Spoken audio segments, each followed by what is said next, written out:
Okay, let's do a quick video guys dun sa tatlong hens ko na nagpisa. Ito yung first sa list. Mga piso or yung mga chicks niya guys, hindi yan sa kanya talaga lahat. Kasi adopted lang, char. Lahat kasi 16. I have 16 hens kasi, and then halo-halo ko sila kung mangitlog. Which is ito, yung sa tatlo kasi sila lang naglilibim ng una. Ang ginawa ko, pag once na may makulit akong eggs, dinidivide ko. Ito, sa kanya, ang napisa is 11 chicks. Yung sa kanya, which is totally hindi. Gawa no, tingnan nyo. May black. Although the rest is medyo kakulay naman niya. Pero, may mga hens kasi din doon na ganyan din ang color. So, ito yung isa. The next one is, sabay sila ngayon na nilagay ko dito sa lupa. Sabay-sabay kasi silang nag-hatch, which is ito, 9 yung chicks. As you can see. Diba? Yan siya. Yung bahay kasi namin guys, actually, sinira. Yan. Yan sira, which is yung motor ko, wala nang roof dito. Sinira talaga ito siya. See, as you can see, sira na. This is katong maliit namin na store. And then yung kabila is room. Ito yung bahay. As you can see, mababa ka siya sa kalsada. Which is yun yung kalsada talaga.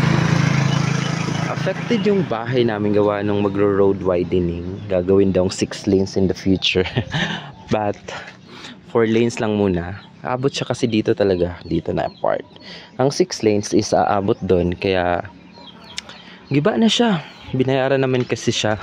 Good for 6 lanes. Kaya yun. Actually, that's not the main video that I had. This is the third one. Nandoon sa mga sisi ko nandyan sa kulungan. Ito yung pangatlo. Since tatlo yan silang hens, ayan siya. Ito naman is, nauna lang to like 5 days na nagpisa. Yes. Medyo sweet naman sila guys. Dili sila strict. Yung mga chicks niya, as you can see guys, medyo masigla na yan sila compare doon sa dalawa, kasi yung dalawa kasi na yun is ngayon lang sila bumaba or binaba ko sa nest. Ito is like nauna ng 5 days. And then let's take a glimpse doon sa mga kasamahan. Nandoon bulit na may mga pagkaputi-puti. Ayan, ito yung aking kulungan, which is something like messy.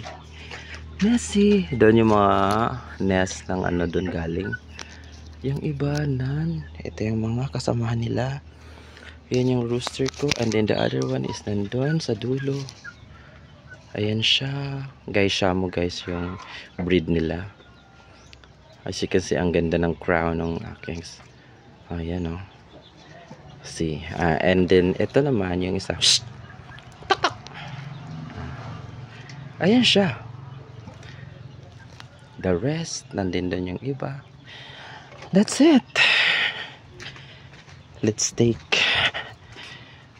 it back. Ayan yan. So we do have a small kubo. Yan, which is nilagay yung halos ng gamit namin dito kasi sabay. Kasi sisirain pa kasi talaga almost half sa bahay. Sirain yan. Andun yung gamit na iba. Ito yung kulungan ko sa manok. Good thing guys, medyo malaki-laki pa yung space dito sa likod. Hanggang dun yan. Hindi naman namin lupa ito.